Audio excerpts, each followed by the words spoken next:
madam আমার মেয়েটা কেমন দেখছেন দেখেন আপনি মেয়ে যে রোগ হয়েছে এই রোগ আমরা এখনো চিকিৎসা নাই তারপর মনে বুঝতে জরুরি যদি ক্যান্সার হতো তোমাকে মোটামুটি 2-3 বছর ট্রিটমেন্ট হলে তারপর যদি মনে করেন এইচআইভি হইতো বা জ্বর হইতো বা প্যারালাইসিস রোগ হইতো তবুও মেডিসিন দিয়ে টিকা হয়ে কিন্তু আপনি মেয়ে যে রোগ এই রোগের চিকিৎসা নেই তাহলে যতদিনই আছে ততদিনই টিকা আছে বাসে এতদিন যা মনে কর মনে চা তাই খাওয়ান যা তার ইচ্ছা হয় তাই করতে দেন এতটুকু বললাম হ্যাঁ আমার ফ্রেন্ড তো মেয়ে এমনি মেরে দেবো হে ভগবান ঈশ্বর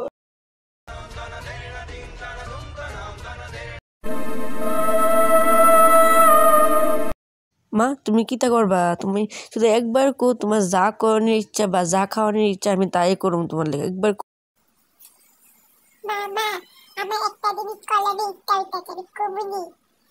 কিতা করতে চাও কও চশমাটা দাও চশমা দিতাম